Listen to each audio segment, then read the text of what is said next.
Railway RRB technician online form 2024 का जो है उसे लाइव कर दिया गया है और अभी आप इस फॉर्म को फिल कर सकते हैं। इस वीडियो में मैं आपको बताने वाला हूँ step by step A to Z process कि आप इस फॉर्म को किस प्रकार से अप्लाई करेंगे। उससे पहले मैं आपको बता दूं कि इस फॉर्म का जो लिंक है, इस पेज पे आने का लिंक मैंने वीडियो के डिस्क्रिप्शन में डाल रखा है। वहाँ पे आप क्लिक करके डायरेक्ट यहाँ पे आ सकते हैं, या फिर आप चाहें तो किसी थर्ड पार्टी वेबसाइट की सहायता से भी यहाँ तक आ सकते हैं। यहाँ पे आने के बाद आपको यहाँ अप्लाई पे क्लिक करना होगा, और अगर आपके पास अकाउंट होगा तो आप ऑलरेडी हैव एन अकाउंट पे क्लिक करेंगे, और नहीं होगा तो क्रिएट एन अकाउंट पे क्लिक करेंगे। लेकिन इस फॉर्म को मैं पूरा प्रोसेस बताने से पहले कुछ बेसिक इन्फॉर्मेशन इसका जो है वो मैं आपको दे देता हूँ, जिससे आपको फॉर्म में बहुत सारा हेल्प मिलेगा। देखिए, मैंने नोटपैड में लिख के रखा है। यहाँ पे देखिए मैंने लिखा है railway RRB technician grade 3 online form 2024।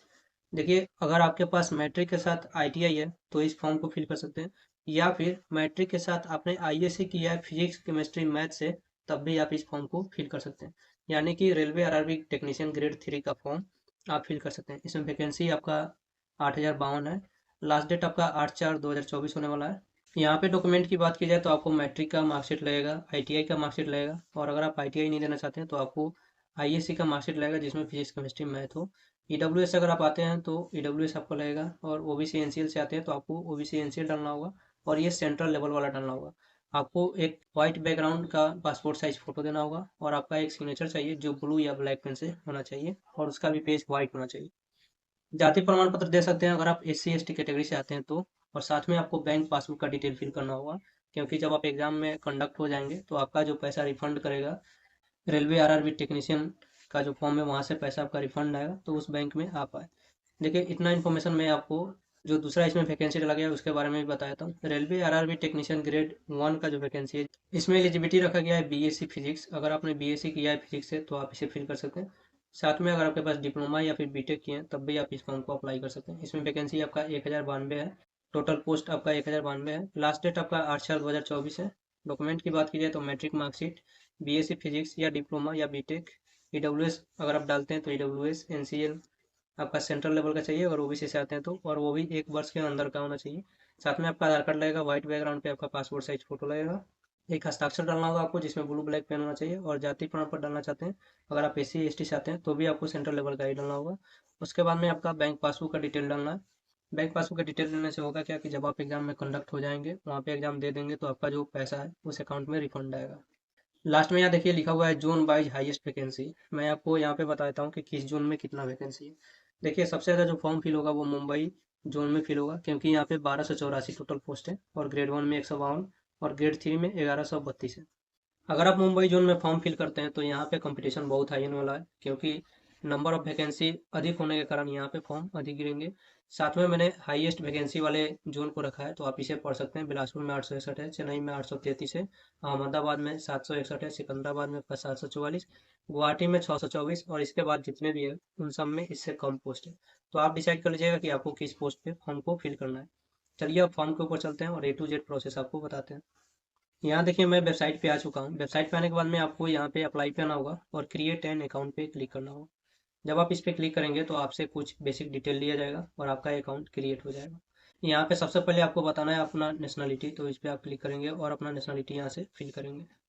Fill करने के बाद में यहाँ पे आपका पर्सनल इन्फॉर्मेशन ऑप्शन है, और ये जो पर्सनल इन्फॉर्मेशन आपको जो कुछ भी फिल करना है वो सारे के सारे मैट्रिकुलेशन मार्कशीट या फिर सर्टिफिकेट के हिसाब से फिल करना है।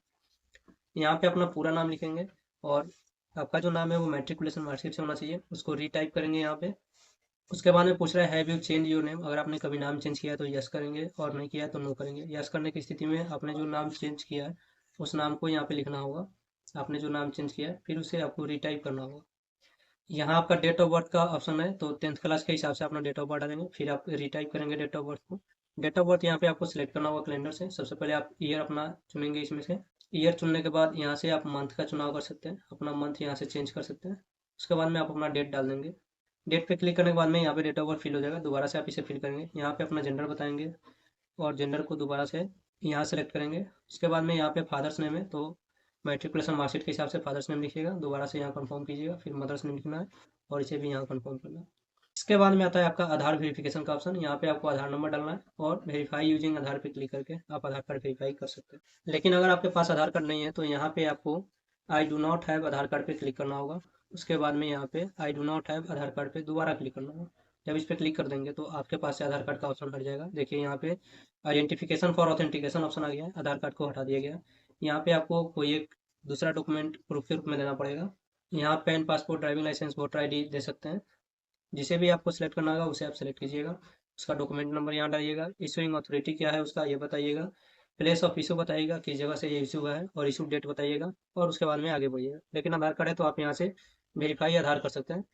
वेरीफाई आधार करने के बाद में यहाँ पे आपको ईमेल एड्रेस लिखना है। ईमेल एड्रेस लिखेंगे, यहाँ पे जनरेट ईमेल ओटीपी पे क्लिक करेंगे। ओटीपी आएगा, सामने फिल कीजिएगा।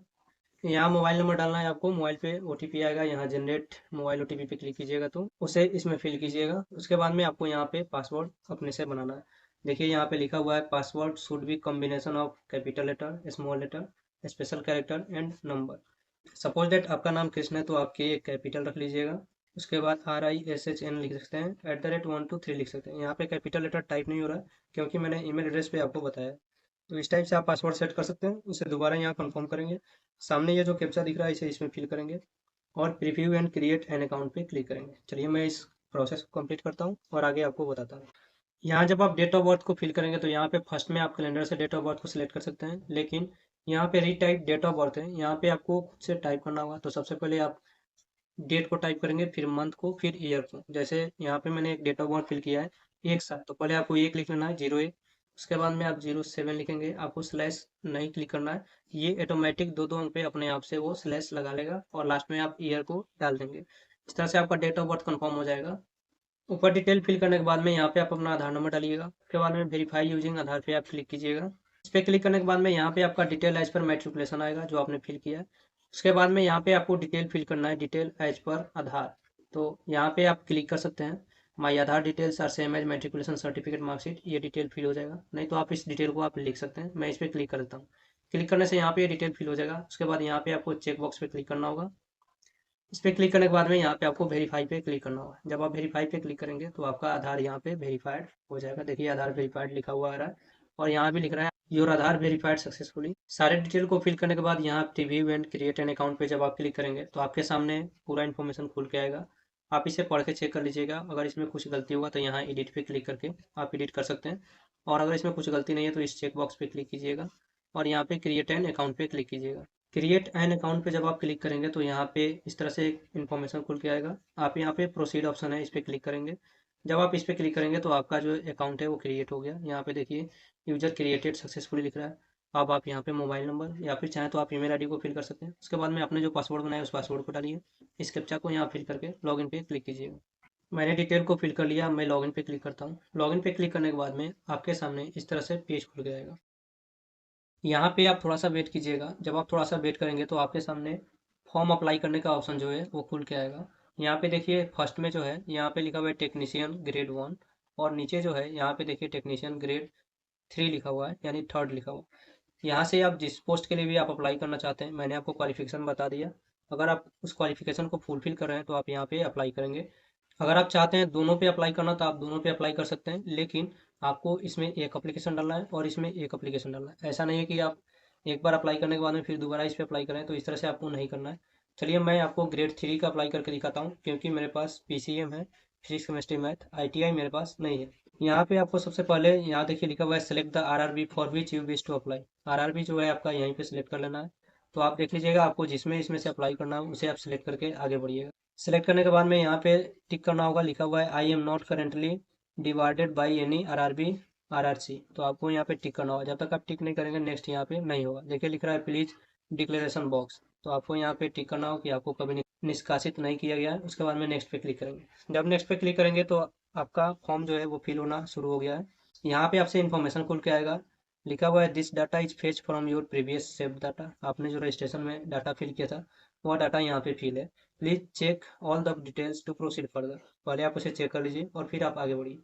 यहाँ इसे आप क्रॉस कीजिएगा। क्रॉस करने के बाद यहाँ लिखा हुआ है account is verified with Aadhaar card. मैंने आधार कार्ड से वेरिफिकेशन किया था तो आधार कार्ड बता रहा है। मैं मुजफ्फरपुर जोन के लिए अप्लाई कर रहा हूँ तो यहाँ पर मुजफ्फरपुर लिखा हुआ है।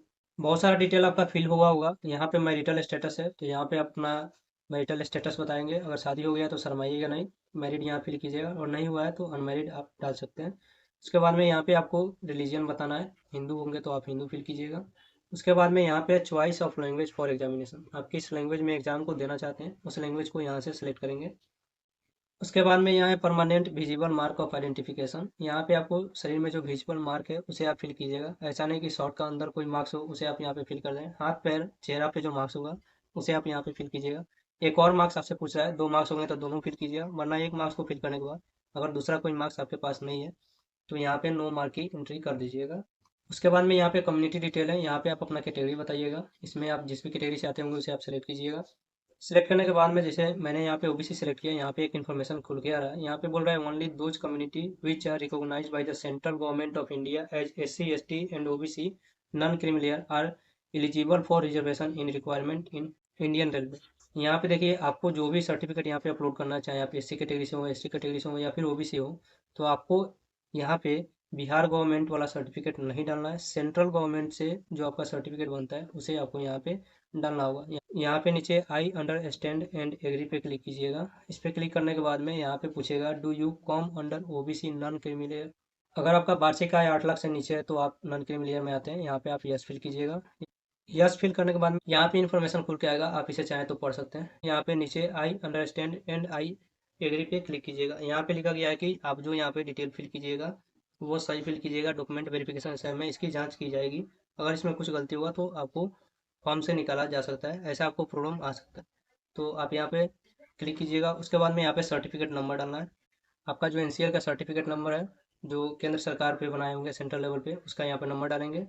इशूइंग अथॉरिटी बताएंगे आपका जो सर्टिफिकेट है वो इशू कौन किए हैं, यहाँ पे रेवेन्यू ऑफिसर का भी ऑप्शन है, इसे आप सिलेक्ट करेंगे, अगर रेवेन्यू ऑफिसर से बना होगा तो।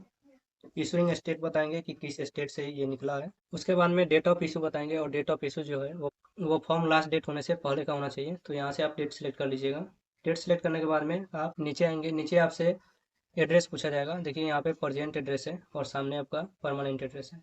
पहले आप प्रजेंट एड्रेस को फिल कीजिएगा, अगर आपका प्रजेंट और परमानेंट एड्रेस सेम है तो यहाँ टिक कीजिएगा, ये दोनों फिल हो जाएगा।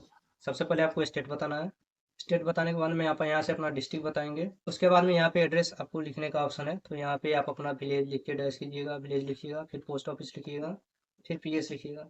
आपको इसमें स्टेट डिस्ट्रिक्ट लिखने की जरूरत नहीं है और ना ही पिन कोड, क्योंकि इसका ऑप्शन अलग से दिया हुआ है।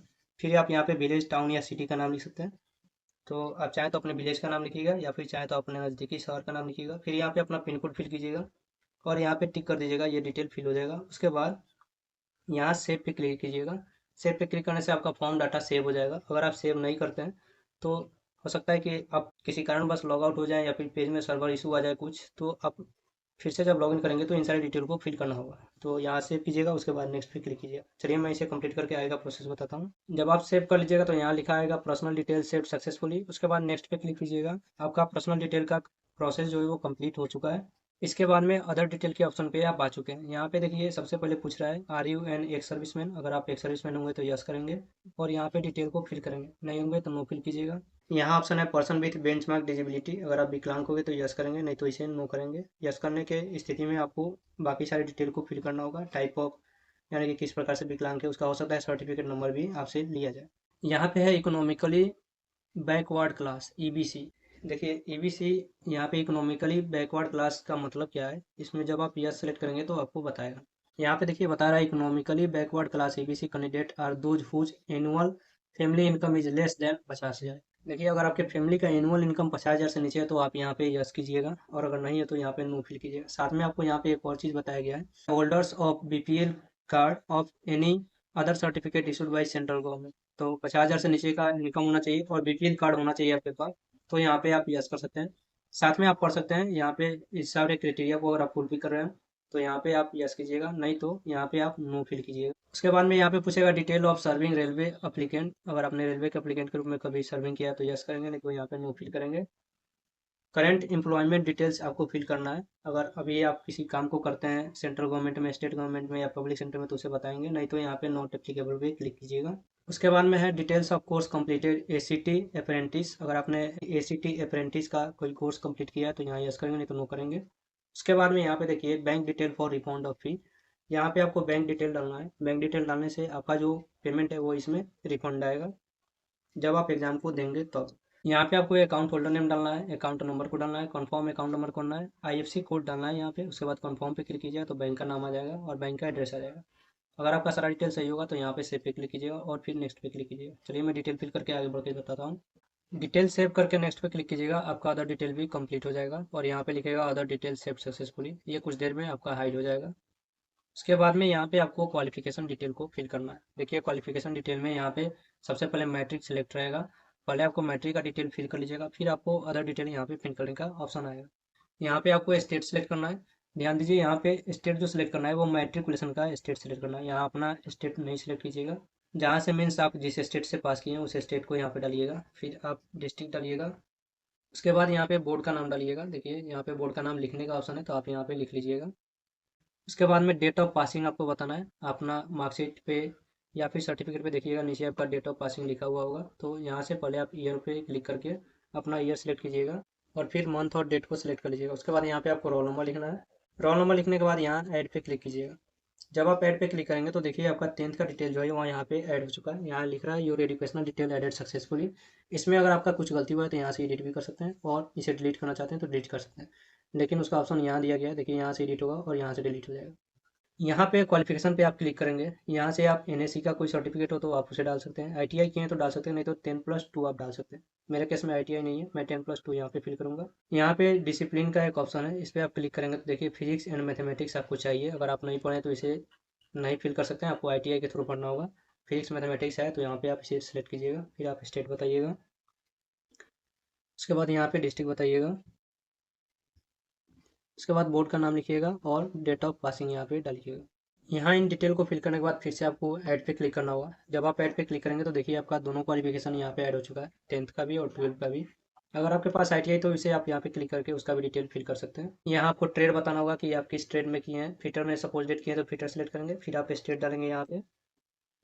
उसके बाद सेम प्रोसेस है, आपको डिस्ट्रिक्ट डालना होगा। उसके बाद में नेम ऑफ इंस्टीट्यूट यहाँ पे लिखना होगा जहाँ से आपने कोर्स को किया है, उस इंस्टीट्यूट का नाम लिखेंगे। डेट ऑफ पासिंग डालेंगे। उसके बाद में सर्टिफिकेट इशू बाई आप डालेंगे, एनसीबीटी से आपका सर्टिफिकेट इशू हुआ है या फिर एससीबीटी से। उसे डालने के बाद में यहाँ पे सर्टिफिकेट टाइप डालेंगे, एनटीसी है या फिर एसटीसी है। तो आप इतना डिटेल फिल करने के बाद यहाँ पे ऐड पे क्लिक कीजिएगा और ये डिटेल भी आपका ऐड हो जाएगा। उसके बाद में आपको यहाँ पे नेक्स्ट पे क्लिक करना है। तो चलिए मैं इन डिटेल को एडिट करके करेक्ट कर लेता हूँ और उसके बाद नेक्स्ट पे चलता हूँ। जब वहाँ पे आप नेक्स्ट पे क्लिक कीजिएगा तो यहाँ लिखेगा your educational detail added successfully. आपने जितना भी डिटेल वहाँ पे सेव किया है वो सब सेव हो चुका है ऐड करने के बाद। यहाँ पे आप आ चुके हैं फोटो अपलोड करने पे और सिग्नेचर अपलोड करने पे।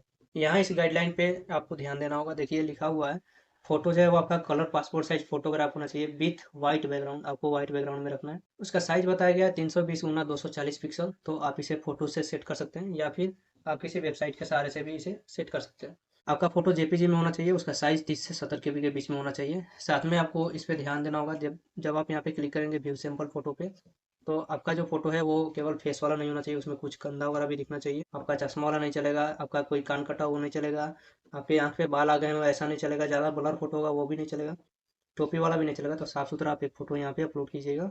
उसके बाद में यहाँ पे आपको सिग्नेचर अपलोड करना है। देखिए सिग्नेचर के बारे में भी बताया गया है, आपका साइज 50 mm गुना 20 mm होना चाहिए। उसके बाद में आपका जो सिग्नेचर है वो लिखा हुआ है the signature must be in running letter and not in block letter. आपका जो सिग्नेचर है वो रनिंग लेटर में होना चाहिए और ब्लॉक लेटर में नहीं होना चाहिए। ऐसा नहीं कि कैपिटल नाम ही लिख दें तो आपका नाम है, सिग्नेचर नहीं। तो इसको आपको ध्यान में रखना है। इसका साइज अगर पिक्सल में बनाते हैं तो 140x60 पिक्सल कीजिएगा और 30 से 70 KB में रखिएगा, अपलोड कीजिएगा तो ये अपलोड हो जाएगा। चलिए मैं इस स्टेप को क्लियर करता हूँ, उसके बाद आपको आगे का प्रोसेस बताता हूँ। जब आप यहाँ पे फोटो को सिलेक्ट करेंगे, मैं यहाँ पे अभी इस फोटो को सिलेक्ट कर रहा हूँ, बाद में व्हाइट बैकग्राउंड वाला मैं कर दूंगा। यहाँ पे आप जूम कर सकते हैं। देखिए आपको जिस पोर्शन को डालना है जूम करके डाल सकते हैं या फिर यहाँ पे जूम माइनस है, यहाँ पे आप क्लिक करेंगे। यहाँ जितना फोटो पे आपका क्रॉप का निशान दिखा रहा है उतना आपका अपलोड हो जाएगा। यहाँ टिक पे क्लिक कीजिएगा। टिक पे क्लिक करने के बाद में ये फोटो जो है यहाँ पे आ जाएगा। देखिए यहाँ पे लिख रहा है please upload photo with white background. यहाँ पे वाइट बैकग्राउंड नहीं था और इनका वेबसाइट जो है इसे पकड़ लिया। मैंने सोचा था कि बिना वाइट बैकग्राउंड का आपको अपलोड करके आगे बढ़ के दिखा दूँ। चलिए मैं व्हाइट बैकग्राउंड करता हूँ फिर आगे का प्रोसेस आपको बताता हूँ। देखिए अब मैं फोटो व्हाइट बैकग्राउंड में यहाँ पे डाल रहा हूँ, ये यहाँ पे एक्सेप्ट कर लेगा। मैं यहाँ पे टिक पे क्लिक करता हूँ। देखिए यहाँ पे फोटो जो है वो अपलोड हो चुका है। इसी प्रकार से आपको यहाँ पे सिग्नेचर अपलोड करना होगा, फिर आपको सेव पे क्लिक करना होगा, उसके बाद नेक्स्ट पे। जब आप फोटो सिग्नेचर को सेव कर लेंगे तो यहाँ पे देखिए लिखा है applicant photograph applicant signature updated successfully. उसके बाद में यहाँ पे नीचे आपका जो है प्रीफरेंस का ऑप्शन आ रहा है, आप अपने पोस्ट का प्रीफरेंस डाल सकते हैं। देखिए यहाँ पे 4 पोस्ट जो है मुझे बता रहा है कि इस 4 पोस्ट पे मैं अप्लाई कर सकता हूँ। मैं चाहूँ तो 1 डाल सकता हूँ, 3 डाल सकता हूँ, 2 या फिर चाहूँ तो चारों डाल सकता हूँ। यहाँ पे देखिए लेकिन लिख रहा है order of preference for eligible post I am interested to apply. आप जिस पोस्ट को फर्स्ट में अप्लाई करना चाहते हैं उस पर प्लस पे क्लिक कर दीजिएगा। सपोज डेट मैं यहाँ 3 नंबर वाले को फर्स्ट में डालना चाहता हूँ, तो पहले मैं इस पर क्लिक करूँगा। देखिए यहाँ पे पोस्ट आ चुका है और यहाँ से वो हट चुका है। इस प्रकार से आप अपना पोस्ट प्रेफरेंस डाल देंगे। प्रेफरेंस डालने के बाद में नीचे आप आएंगे। नीचे यहाँ पे आपका सिग्नेचर जो है वो दिखाएगा। यहाँ पे आपको अपना प्लेस लिखना होगा। प्लेस लिखने के बाद में यहाँ पे आपको सेव करना होगा, फिर प्रीव्यू एप्लीकेशन पे क्लिक करना होगा। यहाँ पे मैंने सेव पे क्लिक किया। देखिए ये जो डिटेल है वो सेव हो चुका है। यहाँ एक आपको चेक बॉक्स दिख रहा है, इस पे आपको क्लिक करना होगा। क्लिक करने के बाद यहाँ पे प्रीव्यू एप्लीकेशन पे क्लिक कीजिएगा। यहाँ पे प्रीव्यू एप्लीकेशन पे क्लिक करने के बाद लिख रहा है please check the post preference undertaking box before submitting. आपने यहाँ पे जो पोस्ट प्रेफरेंस फिल किया है, यहाँ पे एक चेक बॉक्स है, इसे मैंने छोड़ दिया था, आप इसे भी टिक कीजिएगा। यहाँ पे टिक करने के बाद नीचे आइएगा, आप प्रीव्यू एप्लीकेशन पे क्लिक कीजिएगा। तो यहाँ से आपका प्रीव्यू खुल के आएगा। आपने जो भी डिटेल फिल किया है उसे चेक कर लीजिएगा। अगर सब कुछ सही है तो यहाँ पे आप टिक कीजिएगा और सबमिट पे क्लिक कीजिएगा। अगर कुछ गलती होगा तो यहाँ एडिट का ऑप्शन है, आप एडिट पे क्लिक करके आप अपना डिटेल को एडिट कर सकते हैं। मैं यहाँ पे सबमिट करता हूँ। देखिए यहाँ पे लिखा हो रहा है applicant will not be able to take any correction in the application after submission. आपको इसे ध्यान में रखना है कि आप कोई भी करेक्शन अब नहीं कर सकते हैं। अगर आपको करेक्शन नहीं करना है तो यहाँ सबमिट पे क्लिक करेंगे। जब आप सबमिट पे क्लिक कर देंगे तो आपकी कैटेगरी के हिसाब से यहाँ पे पेमेंट बताएगा कि आपको इतना पेमेंट करना है। इधर आपका डिटेल है। यहाँ पे आप पेमेंट करने के लिए नीचे आएंगे। यहाँ पे देखिए पे नाउ का एक ऑप्शन है, इस पर आप क्लिक करेंगे। इस पर क्लिक करने के बाद यहाँ पे आई एग्री पे क्लिक करना होगा, फिर आपको प्रोसीड पे क्लिक करना होगा। जब आप प्रोसीड पे क्लिक करेंगे तो यहाँ पे SBI ई-पे से आपका पैसा काटा जा रहा है। यहाँ पे जब आइएगा तो आपको दो ऑप्शन देखने को मिलेगा, या तो आप डेबिट कार्ड के थ्रू या क्रेडिट कार्ड के थ्रू पेमेंट कर सकते हैं, नहीं तो आप नेट बैंकिंग के थ्रू पेमेंट कर सकते हैं। तो नेट बैंकिंग पे आप क्लिक कीजिएगा। अगर आपका स्टेट बैंक होगा तो इस पर क्लिक कीजिएगा, और दूसरा कोई बैंक है तो यहाँ ऑल बैंक से आप उस बैंक को सेलेक्ट कीजिएगा। उसके बाद पे नाउ पे क्लिक कीजिएगा। आपके सामने वेबसाइट खुल के आएगा। जिस भी बैंक के साथ आप पे करना चाहते हैं उस बैंक का यहाँ पे डिटेल खुल के आएगा। ऊपर यूजर आईडी, नीचे पासवर्ड डाल के लॉगिन कीजिएगा। OTP आएगा, उस OTP को डालिएगा। आपका पेमेंट जो है वो सक्सेसफुली हो जाएगा और आपको प्रिंट निकालने का ऑप्शन मिल जाएगा। इस प्रकार से आप इस फॉर्म को कंप्लीट कर सकते हैं। अगर आपको वीडियो अच्छा लगा हो तो वीडियो को लाइक कीजिए, और चैनल पर पहली बार आए हो तो ऐसे बहुत सारे फॉर्म भरने की अपडेट और उसकी प्रोसेस को जानने के लिए चैनल को सब्सक्राइब कीजिए। मिलते हैं फिर नए वीडियो में नए